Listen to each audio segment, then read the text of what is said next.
Assalamualaikum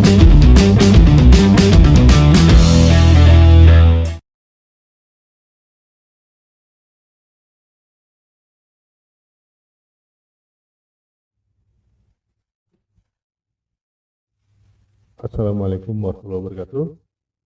Salam sejahtera untuk kita semua. Salam belajar. Salam sehat semuanya, sehat dan sejahtera kita semua.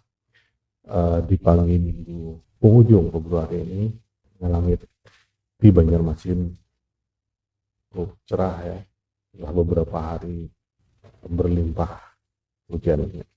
Pada kesempatan ini, saya akan menyampaikan sedikit tentang tutorial ya, tentang pemanfaatan atau mengoptimalkan penggunaan Zoom dalam diskusi kelas ya. Ini terkait dengan beberapa pertanyaan dari sahabat yang bertanya bagaimana menggunakan Zoom di dalam pembelajaran ya, khususnya ketika di dalam kelas itu ada diskusi kelas yang mestinya secara individual, secara kelompok mereka berdiskusi dalam waktu tertentu, tapi tetap dalam telekonferensi ini, konferensi virtual, konferensi di Zoom ya. Dan ini karena terkait dengan kita mulai memasuki semester genap 2020-2021 ya. Khususnya di Indonesia Banjarmasin, seminggu lagi kita akan memasuki perkuliahan baru dan nampaknya kita masih tetap lebih banyak menggunakan virtual class atau kelas virtual yang menggunakan platform Zoom. Ya. Nah, bagaimana menggunakan fasilitas breakout yang ada di dalam Zoom? Kita langsung saja masuk ke dalam Zoom sekarang.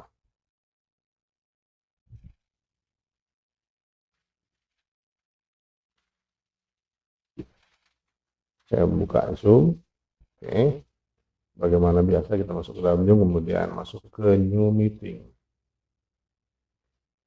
Dan ada kelas baru ya. Teman baru. Nah, di bagian menu bawah ini ada tertulis breakout room. Inilah fasilitas yang diberikan oleh Zoom untuk memecah kelas ke dalam beberapa kelompok, ke dalam beberapa room. Ini tinggal mengklik seperti ini, kita akan bagi ini. Dengan cukup mudah ya, banyak petunjuknya. Yang jadi masalah adalah ada teman yang menu ini tidak muncul. Menu ini tidak muncul sehingga bagaimana membuat room atau kelompok-kelompok yang terpisah kalau menu ini tidak ada. Nah, ini memang secara defaultnya tidak muncul kalau kita tidak men-settingnya lebih dahulu. Itu ya. Kita lihat sekarang bagaimana caranya untuk memunculkan breakout rooms ini. Nah, caranya kita harus masuk ke, kita buka browser yang kita miliki, khususnya ya kalau saya sih menganjurkan menggunakan Google Chrome, walaupun bisa juga menggunakan browser lainnya. Tapi ini kenapa menggunakan Google Chrome? Karena penggunaan Zoom itu selalu didampingi dengan penggunaan Google Classroom. Nah, inilah kenapa alasan saya menggunakan Google Chrome. Sekarang kita masuk ke Zoom. Klik aja Zoom As. Nah, ini sudah ada Zoom As, Zoom.as. Enter. Ini kita keluar dulu aja. Oke, ini kita harus sign in. Tentu saja kalau kita sudah memiliki akunnya, kalau belum ya kita harus sign up dulu. Kita sign in karena sudah memiliki akun di Zoom. Oke, di sini ada masukkan email dan password ya. Kemudian sign in. Nah, supaya tidak berulang-ulang, saya masuk menggunakan sign in with Google akun, karena Google akun saya gunakan untuk Zoom-nya. Nah, jangan lupa gunakan akun yang tepat ya. Nah, untuk Zoom saya menggunakan akun ini. Nah, kita sudah masuk ke dalam akun kita. Disinilah kita bisa menambahkan berbagai settingan, berbagai fitur yang tidak muncul di dalam Zoom. Tadi kita ingin mengaktifkan breakout room. Nah, kita masuk ke setting. Bagi Bapak Ibu yang menggunakan bahasa Indonesia tentu berarti pengaturan ya. Masuk ke pengaturan atau setting.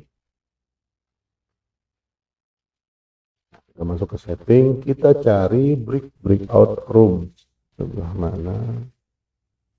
Ini dia. Nah, ini.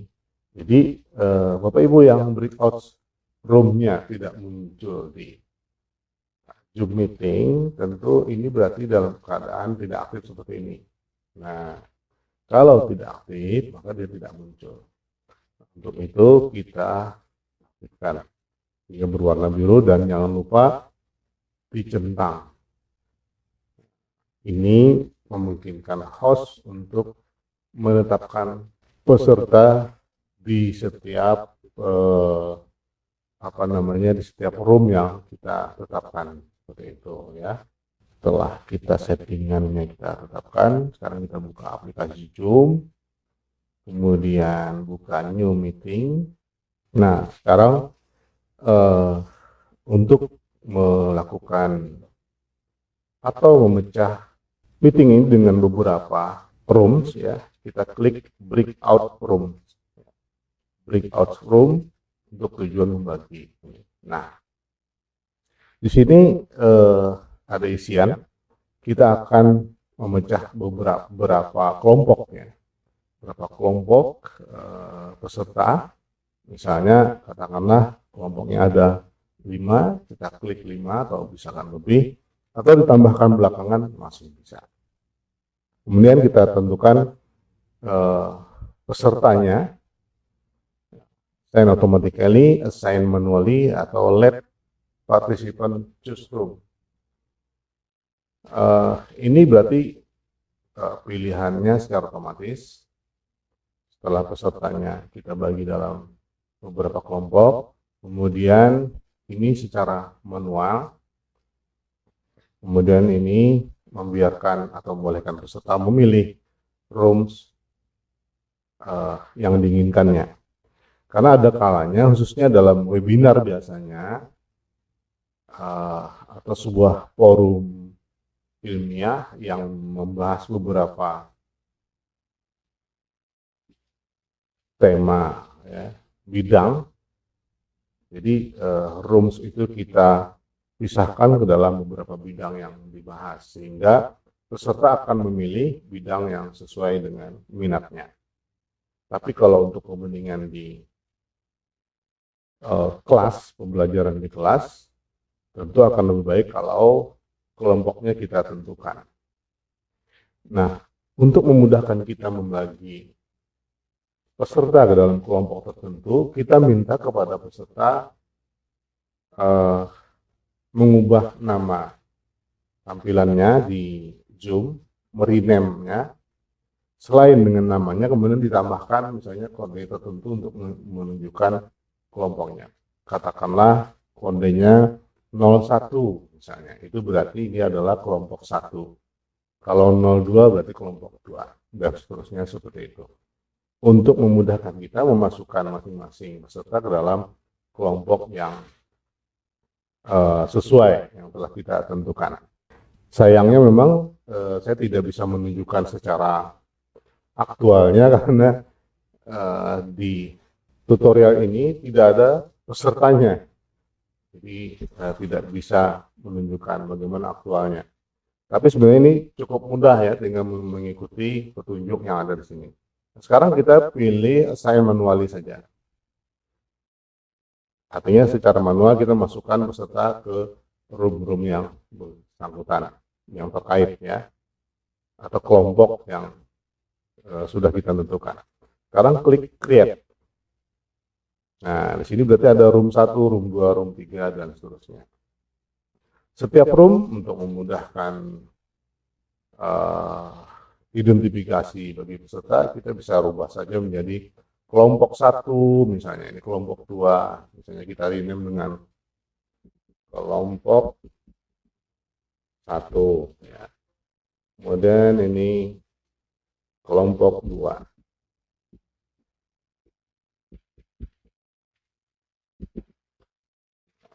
Atau dengan nama lain terserah, ya. Nah, lalu kita coba lihat di option ini, khususnya terkait dengan waktu. Kita bisa batasi peserta dengan waktu tertentu untuk berdiskusi. Katakanlah di sini saya menetapkan 60 menit untuk diskusi. Kita bisa mungkin 30 menit saja kita beri waktu. Untuk itu kita centang breakout room close automatically after misalnya 30 menit, ya. Berarti 30 menit, ya.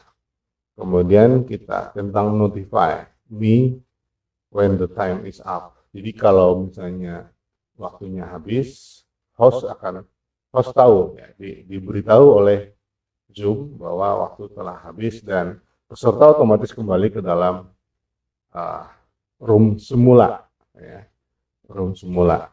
Dan bagi host sendiri punya kebebasan untuk memasuki room-room yang yang sudah dibentuknya. Jadi bisa masuk bebas, ya, untuk melihat atau mengamati diskusi misalnya. Nah, tentu itu tidak bisa ditampilkan di sini karena grupnya tidak ada, karena tidak aktual, tidak ada pesertanya. Tapi itu mudah. Kemudian agar peserta sebelum waktu habis diberi peringatan dengan hitungan mundur, ya, misalnya 60 detik, sehingga 60 detik untuk peserta bersiap-siap menutup atau menyelesaikan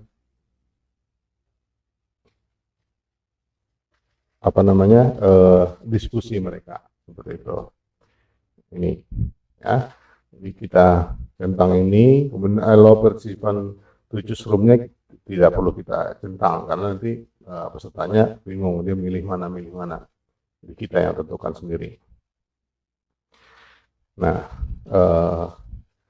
ini sekarang sudah dibuat, kemudian tinggal open. Nah, sekarang all participants have been invited to join. Jadi peserta secara otomatis nanti masuk ke sini setelah kita invite. Nah, kalau kita ingin mengetahui atau ingin mengamati setiap room ini bagaimana berjalannya diskusi, maka host bisa menunjuk mengklik join, misalnya join di room 1. Nah, join kelompok 1 kita yes. Maka kita akan masuk ke kelompok 1, ya. Kita masuk ke kelompok 1. Nah, kita sudah masuk dalam kelompok 1 sekarang. Kemudian kalau kita ingin sudah selesai misalnya mengamati, kita akan pindah ke kelompok lainnya, maka kita harus leave room. Di sini pilihannya leave room, keluar dari room, dan jangan salah pilih. Kalau terpilih yang end meeting, maka kita keluar semuanya, atau leave meeting kita akan keluar dari itu. Tapi kita leave breakout room. Ini. Jadi kita keluar dari room 1 tadi, atau kelompok 1 tadi itu. Nah, kembali ke main session. Kita kembali ke main session. Nah, seperti itu.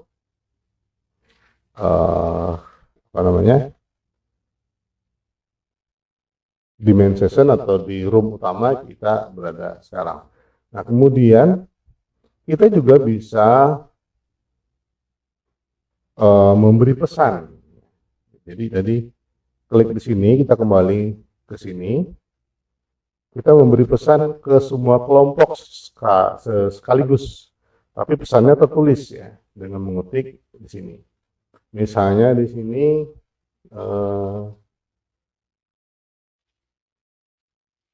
apa pesannya? Katakanlah tolong diskusinya yang fokus ya, misalnya begitu. Nah, ketika kita klik broadcast, maka ini akan terkirim ke semua kelompok. Nah, begitu. Lalu bisa saja kita misalnya dalam diskusi kelompok itu tadi sudah menetapkan 60 menit. Ternyata masing-masing peserta sudah selesai diskusinya dan mereka bisa kembali lip tadi seperti tadi lip rooms-nya. Nah, kalau semua peserta sudah kembali ke main session, ya kelompok ini kita tutup saja dengan cara close all rooms. Siapa tahu ada peserta yang masih tertinggal, misalnya diberi waktu 60 detik untuk mengakhirinya. Nah, itu. Jadi mudah ya, mudah. Yang agak kurang mudahnya adalah karena ketika kita di awal ingin memecah dalam bentuk kelompok, menu ini tidak muncul, dan di pengaturan Zoom tidak ada. Adanya di akun kita di browser. Jadi melalui browser dulu tadi kita masuk dan kita pilih setting atau pengaturan dan pilih breakout di sana untuk mengaktifkan ini. Oke. Nah, kalau sudah selesai semua kita end saja. Kita keluar and all. Oke, itu cara menggunakan Zoom menggunakan fasilitas breakout rooms di dalam Zoom. Ya, tentu saja ini sangat berguna bagi para pengajar, baik guru maupun dosen untuk memecah kelompok-kelompok di dalam satu kelas ya, dalam satu waktu, sehingga mereka bisa berdiskusi dengan bebas ya, bebas dalam satu kelompok dan tidak saling mengetahui dengan kelompok lainnya, seperti di kelas biasa ya. Baik, itu yang bisa disampaikan, semoga bermanfaat. Semangat belajar, semangat mengajar juga untuk para dosen dan guru. Ada pertanyaan silahkan disampaikan di kolom komentar atau langsung japri saya. Learning, doing, and playing. Semangat belajar merdeka dan merdeka belajar. Assalamualaikum warahmatullahi wabarakatuh.